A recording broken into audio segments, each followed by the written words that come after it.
Buenas tardes, vamos a empezar con el tema de neurología, la segunda parte. Buenos días, doctora. Buenas Entonces tardes. empezamos con la segunda parte de neurología. Si no me escuchan o no ven las diapositivas cuando están moviendo, me avisan, por favor, ¿ya? Ok, empezamos con lo que es la sinapsis y la comunicación neuronal, que es donde nos habíamos quedado. Entonces, ¿qué es la sinapsis? La sinapsis es el punto de comunicación entre dos neuronas o entre una neurona y una célula efectora. ¿Cómo se va a clasificar? En sinapsis eléctrica y sinapsis química.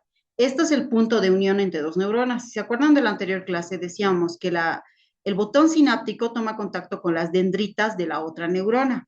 Entonces, si nosotros ampliáramos esa imagen, esto es lo que veríamos, el botón sináptico y la dendrita de la otra neurona. Cuando lo que se libera en esta terminal, en este espacio sináptico, es un neurotransmisor, a eso se le llama sinapsis química. Cuando no hay neurotransmisor, sino que la transmisión neurológica es directa, a eso se le conoce como sinapsis eléctrica o unión gap. ¿Ya? Las sinapsis químicas son mucho más frecuentes. En sí, las neuronas generalmente se modulan mediante la liberación de neurotransmisores. Estructura de la sinapsis química. Consta de tres componentes, la membrana presináptica, la hendidura sináptica y la membrana postsináptica. Entonces, esta sería la neurona que va a liberar el neurotransmisor. La membrana que cubre el botón sináptico se le conoce como membrana presináptica, ¿ya? La membrana de la neurona donde están los receptores al que va a llegar a hacer efecto el neurotransmisor se llama membrana postsináptica. El espacio que se encuentra entre el botón sináptico terminal y la otra terminal de lo que son las dendritas se conoce como hendidura sináptica o espacio sináptico, ¿ya? Entonces, como pueden ver, aquí están las vesículas que tienen los neurotransmisores y se van a liberar al espacio sináptico y estos neurotransmisores, que son los puntitos rojos, van a ir al receptor. Una vez que se encuentra en el receptor, manda lo que es el impulso nervioso. O se manda el impulso nervioso y ya se puede transmitir la señal. Neurotransmisores. Los neurotransmisores son moléculas químicas que median la comunicación neuronal. ¿Cuáles son los principales? Los excitadores y los inhibidores. Los excitadores son los que nos mantienen las emociones arriba y los inhibidores los que se mantienen relajados, ¿no? No nos tienen las emociones bajas, sino más bien nos tienen relajados. ¿Cuáles son los excitadores? El glutamato, la acetilcolina, la dopamina y la noradrenalina. La dopamina es la que está relacionada con lo que es el placer, ¿ya? La motivación y el sistema de recompensa. Está involucrada en el control del movimiento y sus trastornos serían, por ejemplo, Parkinson y esquizofrenia. La dopamina es lo que obtenemos cuando hacemos cosas que nos dan placer. Algo que últimamente se está haciendo muy frecuente es el uso del celular. Al buscar videos constantemente, TikTok, lo que quiera, la red social que les guste, estamos viendo videos cortos de algo que nos agrada, nos hace reír, ¿ya? O nos distrae. Eso hace que liberemos grandes cantidades de dopamina y eso es lo que hace que se tenga una adicción a tener el móvil a la mano todo el tiempo o a estar abriendo redes sociales todo el tiempo. Lo mismo sucede si es que hay consumo de alcohol o consumo de drogas, se libera dopamina y eso es lo que nos genera la adicción. Tenemos a las endorfinas inducen al calma, mejoran el estado del humor y sobre todo reducen el dolor, además de potenciar el sistema inmunitario. La endorfina es lo que libera nuestro cuerpo cuando tenemos un traumatismo. Por ejemplo, no sé, me caigo de un metro, me fracturo el tobillo, ¿ya? Inmediatamente tras la fractura del tobillo va a haber una gran liberación de endorfinas. Eso hace que muchas personas tras este traumatismo incluso se puedan parar y caminar, ¿no? Hay personas que tienen secciones del brazo y agarran su trozo de brazo y caminan un tiempo sin sentir dolor. Unos minutos después recién viene el shock neurogénico y hasta se desmayan del dolor, porque la primera defensa tras el gran impacto va a ser la gran liberación de endorfinas. Y como ven aquí, nos va a inducir a la calma y a reducir el dolor. La adrenalina es el sistema nervioso simpático, lo que nos mantiene a tope, ¿no? Adrenalina me hace correr, aumenta mi frecuencia cardíaca, mi presión arterial, me hace pensar más rápido. La noradrenalina más o menos es lo mismo. El glutamato es el principal neurotransmisor excitatorio y este es el que se utiliza sobre todo en aprendizaje y en memoria. De hecho, hay suplementos de glutamato para mejorar el aprendizaje. Solo que el gran problema es que cuando excedemos la dosificación o se autodosifican, pueden generar daños neuronales. La serotonina, esta sería la del estado de ánimo, el apetito, el sueño y es regulador de la ansiedad. Se sintetiza a través del triptófano, ¿ya? Entonces, la serotonina es la que nos da felicidad. La acetilcolina es el neurotransmisor que regula las funciones del sistema nervioso parasimpático y el autónomo, ¿ya? Y el GABA es el principal inhibidor, inhibe y reduce la excitabilidad neuronal, ¿ya? Entonces hace que la persona se pueda relajar. ¿Listo? Son todos los neurotransmisores que funcionan en el sistema nervioso central. Y como bien lo dice aquí, son dianas terapéuticas también, y son los que explican que existan enfermedades como la depresión, cuando hay déficit de lo que es la serotonina. O el enamoramiento, cuando hay enamoramiento, más o menos los primeros 2 años de enamoramiento, hay mucha concentración de dopamina y serotonina, es algo químico. Potenciales de acción. El potencial de acción es un fenómeno bioeléctrico en el que la membrana neuronal cambia su polaridad debido a la entrada y salida de iones. Cuando el estímulo alcanza el umbral, los canales de sodio se abren y la neurona se despolariza, seguida de la salida de potasio para restablecer el potencial, ¿ya? Esto dura milisegundos. ¿Se acuerdan cuando hemos visto el primer bloque de estudio que les decía, apréndanse la bomba de sodio y potasio porque la vamos a ver adelante? ¿Qué pasa con la bomba de sodio y potasio? Todas las células la tienen, ¿no? Entonces, lo normal es que en el medio extracelular, fuera de la célula, haya más sodio que potasio. Dentro de la célula hay más potasio que sodio, ¿sí? Entonces, eso hace que por fuera de la célula haya más positividad y por dentro de la célula haya más negatividad. Eso es lo normal. Cuando necesitamos que haya un estímulo que haga que mande un potencial de acción, va a haber este intercambio de sodio, potasio, sodio, potasio, sodio, potasio. Salen 2 sodios, entra un potasio. Salen 2 sodios, entra un potasio. Al haber este cambio con la bomba de sodio y potasio, se va a alterar la electricidad de esta célula y eso va a hacer que se desencadene un potencial de acción. Esto es lo que va a activar la transmisión del impulso neuronal. Por eso este proceso es milisegundos. Una vez que el impulso neuronal ya se ha dado, se tiene que restablecer la membrana. Entonces, el potasio vuelve a entrar a la célula y sale el sodio. ¿Para qué? Para volver a la electroneutralidad previa.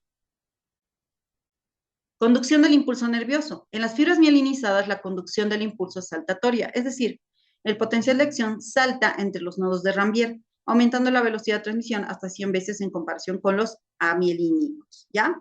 Entonces, incluso hay enfermedades que pueden generar desmielinización. Esto que ustedes ven aquí en la imagen en celeste que está recubriendo el axón son las vainas de mielina, ¿ya?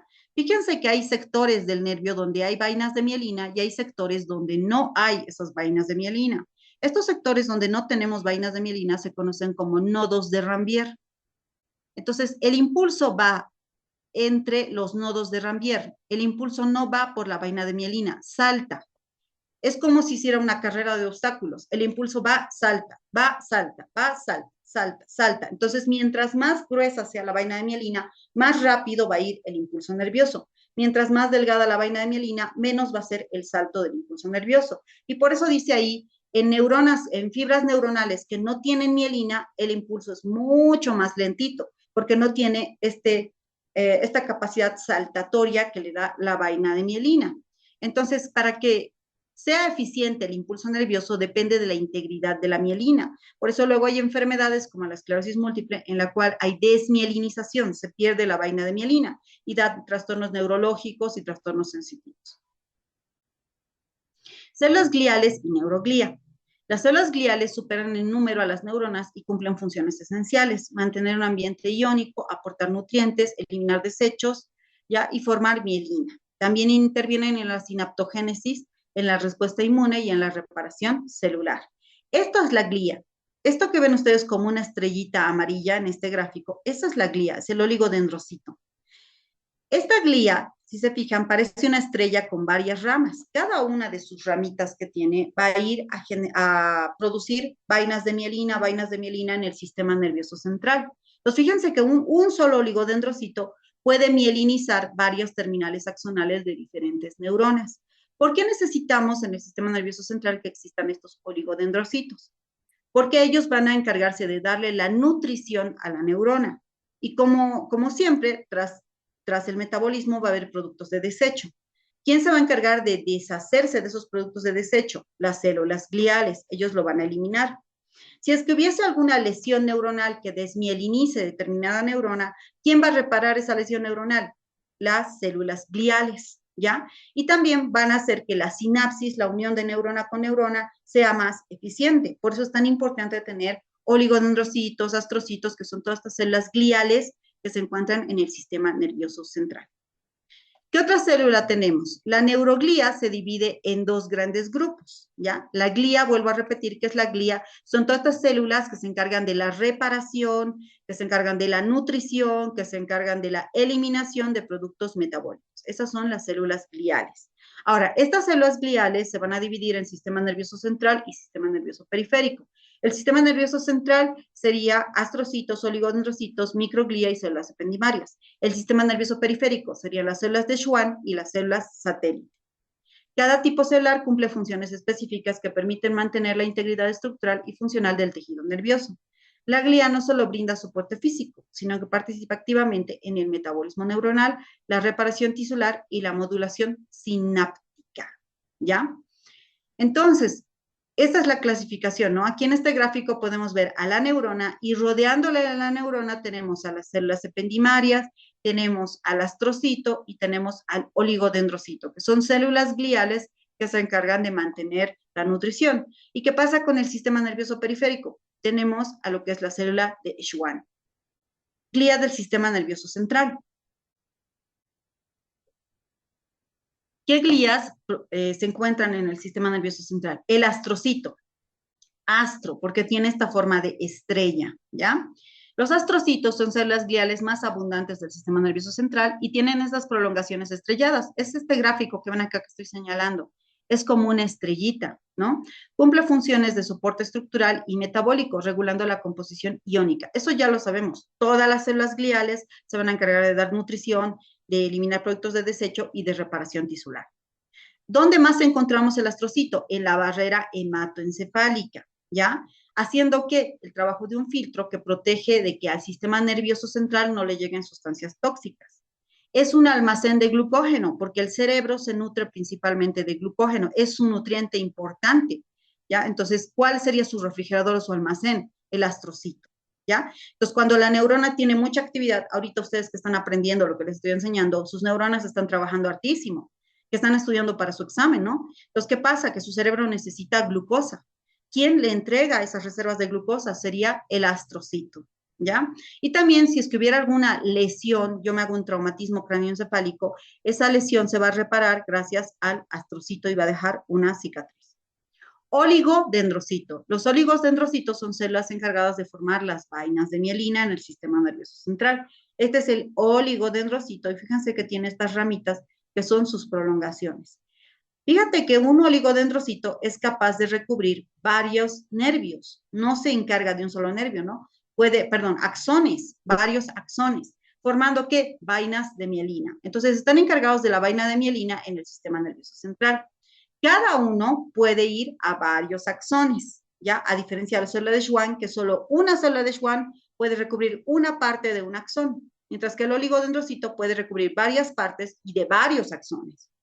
La mielina está compuesta por múltiples capas concéntricas ricas de membrana plasmática rica en lípidos, ¿ya? ¿Qué hace? La acción de aislante. Es como que yo tengo un cable suelto. Yo no puedo tener el cable suelto porque puedo hacer cortocircuito con otro cable. Tengo que aislarlo. Esa función cumple la mielina. Aislar. Es un aislante de otra terminal nerviosa. Entonces, por eso cuando existe pérdida de esta cubierta de mielina es donde empiezan ciertas enfermedades, porque ya la conducción nerviosa no va a ser efectiva. No nos olvidemos que de acuerdo al grosor de la vaina de mielina, la conducción nerviosa puede ser más rápida o más lenta.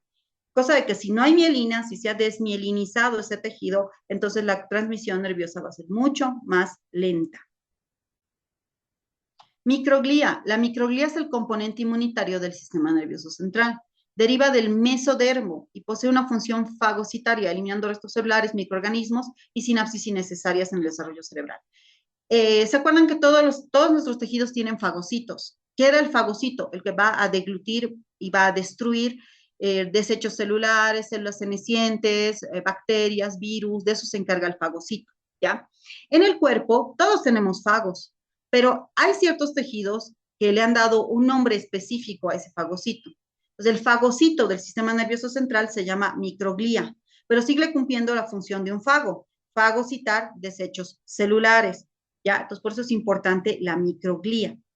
En condiciones normales está quiescente, es decir, quieta, porque el cerebro es un lugar estéril, en general no necesita estar activada, pero si tenemos algún daño, alguna lesión, el fallecimiento de una neurona o algún proceso infeccioso, entonces la microglía se va a activar y va a empezar a fagocitar estos restos y va a empezar a liberar citoquinas que van a activar el sistema inmunitario. Su papel es fundamental en la defensa y la activación excesiva puede dar enfermedades neurodegenerativas. Como todo en el cuerpo tiene que haber un equilibrio, ¿no? Entonces está quietito, pero si entrara una bacteria a mi sistema nervioso por una meningitis, la microglía va a intentar fagocitar esa bacteria, ¿ya? Y va a liberar citoquinas que va a generar una inflamación en el sistema nervioso. Células ependimarias. ¿Qué es el epéndimo? Nuestro sistema nervioso, no sé si ya han pasado esto en anatomía, pero nosotros en el cerebro tenemos unas dilataciones llamadas ventrículos, ya están dentro del cerebro los ventrículos. Tenemos 4 ventrículos y tenemos acueductos que toman contacto con estos ventrículos. Del cuarto ventrículo, que está a nivel del tronco encefálico, pasa otro tubo que está recorriendo todo lo que es la médula ósea y eso se conoce como epéndimo, ¿ya? Entonces, todo lo que recubre los ventrículos, los acueductos y el epéndimo son las células ependimarias, ¿ya? Esas son las células ependimarias. Por eso aquí dice que reviste ventrículos laterales, conducto central a médula espinal. Su característica que ven este gráfico de aquí abajo, tienen estos cilios. ¿Para qué? Para reabsorber el líquido cefalorraquídeo, ¿ya? Y que en el gráfico de arriba, en la imagen microscópica de arriba, también se pueden ver los cilios. Los estoy señalando, está en una coloración más moradita. Glía del sistema nervioso periférico.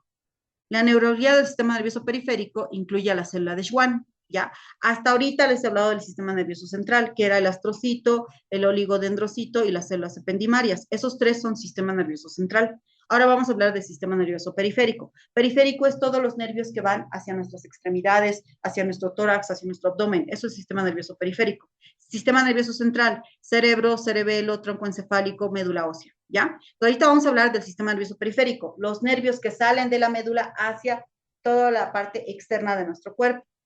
¿Cuál es la célula que se encarga de la nutrición, del mantenimiento, de la reparación de lo que es el axón de la neurona? La célula de Schwann, ¿ya? La célula de Schwann, que lo pueden ver en este gráfico, esta es la célula de Schwann.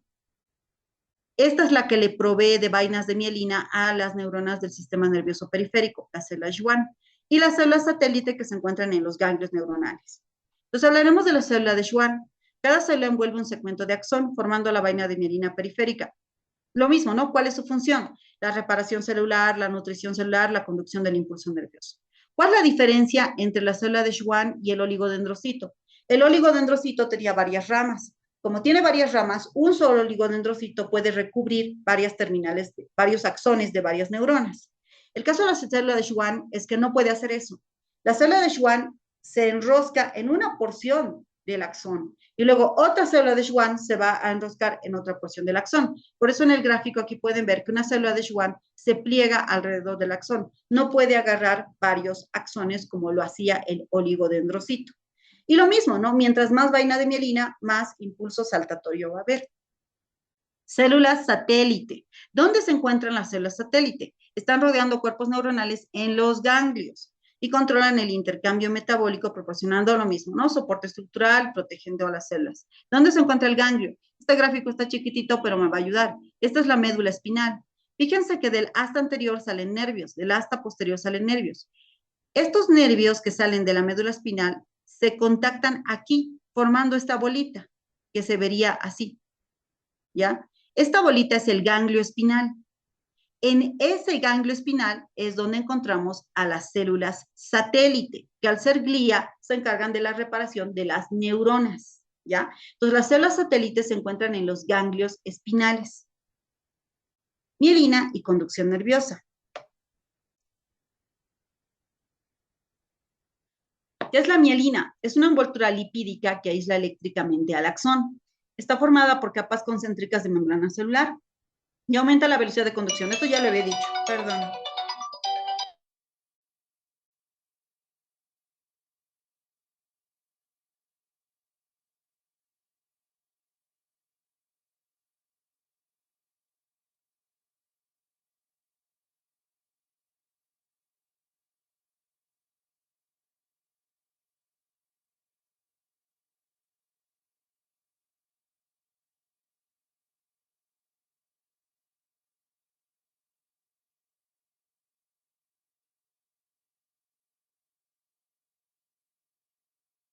Entonces, esto ya lo había dicho, ¿no? Las vainas de mielina se encargan de recubrir lo que es la terminal axonal. Y mientras más gruesa, más rápido va a ser el impulso saltatorio. Nodos de Rambier. ¿Qué es el nodo de Rambier? Como han podido ver, el axón no está cubierto en su totalidad por la vaina de mielina. Hay pequeños espacios entre las vainas de mielina que no permite o que no está cubierto por lo que es la mielina. Se ve mucho mejor aquí. Fíjense acá, todo lo que está en celeste sería la vaina de mielina. Todo lo que está en amarillo sería el axón. Pues hay lugares donde no hay vaina de mielina, solamente se ve el axón. Ese espacio se conoce como nodo de Rambier. Ese es el nodo de Rambier. Pues aquí veríamos todo lo que está en amarillo es la vaina de mielina, lo que está en morado es el nodo de Rambier, ¿ya? ¿Para qué nos sirve el nodo de Rambier? Es donde el axón está expuesto y lo que hace es permitir la regeneración del potencial de acción. Ayuda a que la conducción del impulso sea más rápida. Organización histológica del sistema nervioso, sustancia blanca y sustancia gris. Bueno, aunque le dicen gris, en el gráfico está en rosado. Todo lo que ustedes ven pintado en rosadito, eso es la sustancia gris. Todo lo que está en amarillo es la sustancia blanca. La sustancia gris, ¿quiénes conforman la sustancia gris? Los cuerpos neuronales, las dendritas y las sinapsis, ¿ya? ¿Dónde encontramos? Fíjate aquí, está en la corteza cerebral y en los ganglios de la base, que le dicen aquí centros nerviosos, que son estos los ganglios de la base, ¿no? Ahí que vamos a encontrar el cuerpo neuronal y las dendritas. Y luego están los axones que se están prolongando hacia la sustancia blanca. Entonces, ¿qué es la sustancia blanca? Es la que está compuesta por los axones mielinizados, ¿ya? En la médula pasa lo mismo. Acá tenemos a la sustancia gris y todo lo que no sea gris, que es amarillo, serían los axones, la sustancia blanca. Histología del cerebro. La corteza cerebral posee capas bien definidas que contienen neuronas piramidales, interneuronas, astrocitos y microglia. Esta parte les está diciendo, esta parte, en la corteza es donde vamos a encontrar astrocitos, microglias, células piramidales, que es la corteza cerebral. Histología, bueno, sí, ya está. El cerebelo se encuentra aquí en la fosa posterior, se encarga del equilibrio, ¿no? El cerebelo es el que nos permite mantener una línea en equilibrio, que me permitan hacer esto con el dedo, porque si yo no tuviera un cerebelo bien estructurado, me iría de lado, me estaría cayendo, no podría hacer 4 y demás cosas, ¿no? Entonces, tiene 3 capas el cerebelo. Histológicamente hablando, si hiciéramos un corte histológico en el cerebelo, vamos a encontrar la capa molecular, la capa de Purkinje y la capa granulosa. La capa molecular rica en fibras y células estrelladas, la capa de Purkinje con grandes neuronas piriformes y la capa granulosa con neuronas pequeñas y densamente agrupadas. Acá vamos a poder ver las capas si es que se hiciera un corte histológico en el cerebelo, ¿no? Tenemos a las capas de células de Purkinje, a la capa de células granulosas y a la capa molecular con células estrelladas. Médula espinal, esta es la médula espinal, tiene la sustancia gris central en forma de una H, parece una H. Los cuernos anteriores, que son estos, que son como un redondito, estos son los cuernos anteriores, tiene a las neuronas motoras y los posteriores a las sensitivas. Es decir, por el cuerno anterior, donde están las raíces nerviosas, donde yo puedo mover mi mano, puedo alzar aquí mi taza, la puedo depositar, ¿ya? Pero gracias al cuerno posterior es que yo tengo sensibilidad, entonces yo puedo sentir si mi café está caliente o está frío. Me puede pasar corriente eléctrica, puedo sentir la vibración, gracias a la parte posterior, al asta posterior de la médula.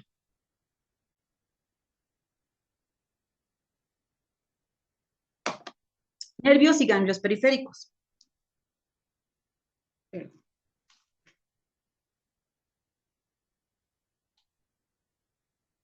Entonces, ya hemos visto el sistema nervioso central, cerebro, cerebelo, bulbo raquídeo, médula espinal central. Periférico, todas las neuronas que salen, todos los nervios que salen de la médula hacia afuera para inervar nuestras extremidades, sistema nervioso periférico. Acá vamos a ver nervios macroscópicos, ya lo han debido ver en anatomía, ¿no? Macroscópicamente vemos el nervio. El nervio se parece mucho a lo que hemos visto en el músculo, que era el endomicio, perinicio y epimicio, ¿no ven? Bueno, en el nervio pasa lo mismo. Tenemos al endoneuro, que lo que hace es recubrir cada fibra nerviosa, pero la suma de las fibras nerviosas va a dar un fascículo nervioso. Entonces, el endoneuro recubre la fibra nerviosa. Se forma un fascículo por varias fibras nerviosas. Este fascículo está recubierto por el perineuro, ¿ya? Y varios fascículos van a formar lo que es un nervio. ¿Y qué recubre el nervio? El epineuro, ¿ya? Entonces, cada fibra nerviosa, endoneuro, cada fascículo, perineuro, y cada nervio, epineuro, ¿ya? Entonces, es lo que envuelve individualmente cada fibra. ¿Qué hace? Nos permite darle estructura al nervio, le permite que la transmisión nerviosa sea eficiente y haya resistencia a la lesión neuronal. Los nervios son muy rígidos, no se destruyen fácilmente. Cuando ya hagan sus prácticas de anatomía van a ver que en disección cortar un nervio es realmente muy mala mano porque son duros de cortar, es difícil de seccionar un nervio. Ganglios nerviosos, ¿ya? Los ganglios son estructuras ovaladas que contienen cuerpos neuronales. ¿Se acuerdan que hace rato les he hablado del ganglio, verdad? Voy a irme para atrás porque es ¿no? Donde tenemos a las células satélite. Esta es la médula, ¿ya? Por delante del asta anterior salen las fibras motoras. Por detrás, por el asta posterior, las sensitivas. Toman contacto en un lugar donde se forma esta bolita, que si lo viéramos sería esta bolita, ¿ya? Ese es el ganglio nervioso. Ahí se encuentran las células satélite. De eso les estoy hablando ahorita, del ganglio nervioso. Entonces, los ganglios son estructuras ovaladas que contienen cuerpos neuronales fuera del sistema nervioso central. Se clasifican en sensitivos, espinales, que contienen neuronas pseudonipolares y células satélite, los que transmiten la señal sensitiva, calor, dolor, vibración. Y los autonómicos, que albergan neuronas multipolares y que regulan las funciones viscerales, ¿ya? Estos ganglios son estaciones intermedias donde se procesan y modulan señales nerviosas. Es decir, sale de la médula, se procesa en el ganglio y luego va hacia el nervio periférico. Cuando hagan igual disección cadavérica en la parte de abdomen van a ver que tenemos infinidad de ganglios en el abdomen, porque se encargan de regular todo lo que es el sistema nervioso autónomo.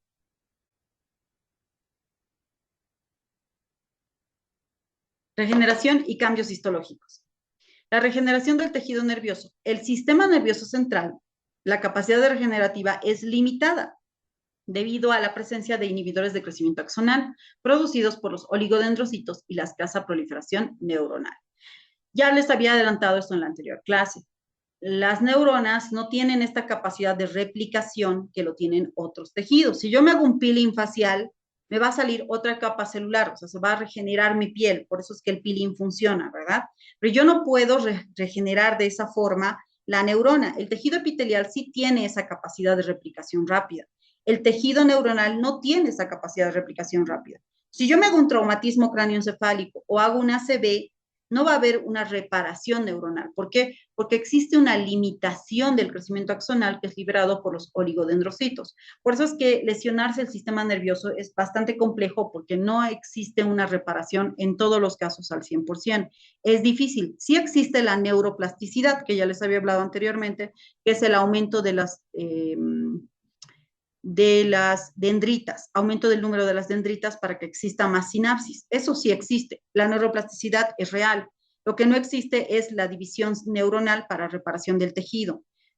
Es muy enlentecido, no tiene una buena capacidad regenerativa. Por eso cuando hay una lesión, si no se hace algo rápido, se va a quedar secuelado el paciente y va a quedar, digamos, con plegias de medio cuerpo, no puede mover medio cuerpo, ¿no? En el caso del sistema nervioso periférico, las células de Schwann sí promueven la regeneración, ¿ya? Entonces, a nivel periférico sí hay esta posibilidad de recuperación, lo que no sucede a nivel central. No obstante, la regeneración depende de la alineación precisa de las fibras y del tiempo transcurrido desde la lesión. Y esto se los voy a dar como ejemplo la parálisis facial, la parálisis del séptimo par craneal, que es muy frecuente y en nuestro medio le llaman aire, ¿no? ¿Qué pasa con la parálisis del séptimo par craneal? Se paraliza y la cara queda así tensa y la otra cara se chorrea aquí, ¿no ve? Porque no está paralizado el séptimo par craneal. Si inmediatamente tras la parálisis damos tratamiento y sobre todo fisioterapia, la persona en menos de un mes recupera esta parálisis facial y el rostro vuelve a la normalidad. Pero si lo dejan así, no acuden a fisioterapia, no se hace el tratamiento oportuno, el nervio no se va a regenerar, no se va a promover la regeneración y se va a quedar ahí caído su rostro por parálisis facial. O sea, es una enfermedad que es reversible, ¿no? Tiene reversión, tiene tratamiento, pero depende del tiempo transcurrido desde la lesión. Ahora, la alineación de las fibras. Si yo me fracturo la pierna, ya va a haber una lesión neurológica porque me he golpeado toda esa área, ¿no? Y yo no voy al médico, no me hago colocar el yeso. Va a formarse el callo óseo, pero se va a formar deforme.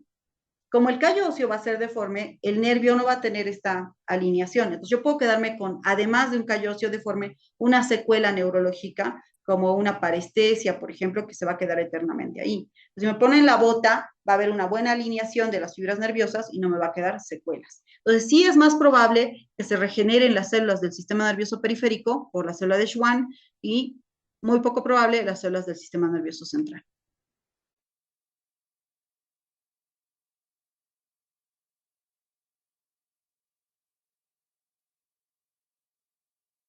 Va a suceder a todos. Todos con el envejecimiento vamos reduciendo todas nuestras capacidades.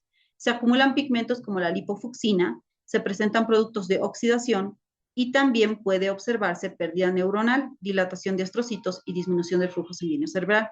Estos cambios son normales, pero su aceleración puede asociarse a deterioros cognitivos y a demencia, ¿ya?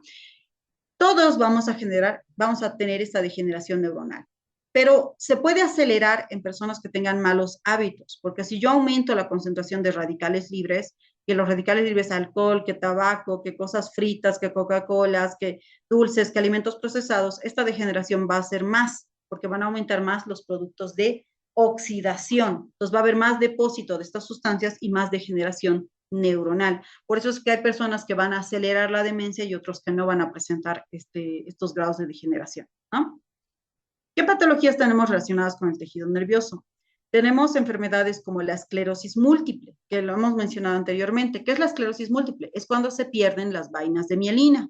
Como se pierde la vaina de mielina, la persona empieza a tener trastornos motores, trastornos sensitivos, trastornos del cerebelo y finalmente quedan postrados en cama, muchas veces ya sin poder respirar porque los músculos de la respiración ya no les responden. Los fallecen por eso, ¿no? Van postrándose poco a poco hasta quedar postrados totalmente en cama. La enfermedad de Alzheimer por depósito de placas de amiloide y ovillos neurofibrilares. La enfermedad de Parkinson por degeneración de la sustancia negra. Donde hay sustancia negra se secreta dopamina. Como no hay sustancia negra, no hay dopamina y entonces el paciente empieza a temblar, que esa es la enfermedad de Parkinson. Tiembla, tiembla, todo el tiempo tiembla. Incluso durmiendo sigue temblando el paciente con enfermedad de Parkinson. Y las neuropatías periféricas, un daño neuronal, por ejemplo, la neuropatía diabética, que por aumentos de la glucosa plasmática, que es la diabetes, se empieza a degenerar las vainas de mielina en los nervios periféricos. Las personas con diabetes tienen calambres, adormecimientos, eso es una neuropatía diabética. Conocer estas enfermedades y conocer cómo funciona el sistema nervioso nos ayuda a poder darle dianas terapéuticas y a poder dar ciertos tipos de tratamiento.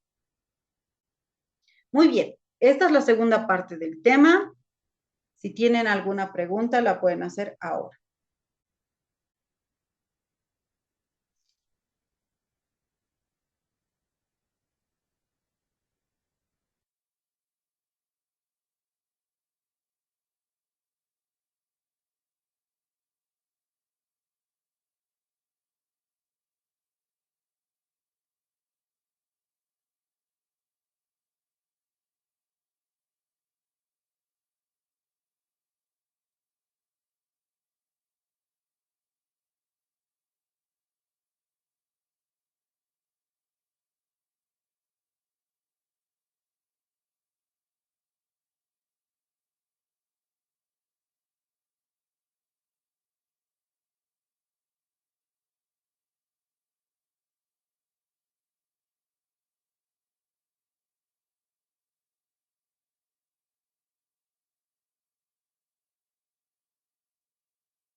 No nos han dicho, tengo entendido que es hasta músculo, pero no tendría que haber diferencias, no tiene que haber diferencias. O sea, ustedes tienen que regirse no lo que les dicen sus compañeros, sino lo que dice el programa del prefacultativo, porque nosotros podemos cometer errores. Entonces, si el prefacultativo les dice hasta músculo, pues es hasta músculo y punto. Pero eso tienen que decirles los que están organizando la parte del prefacultativo. Yo tengo entendido que es hasta músculo.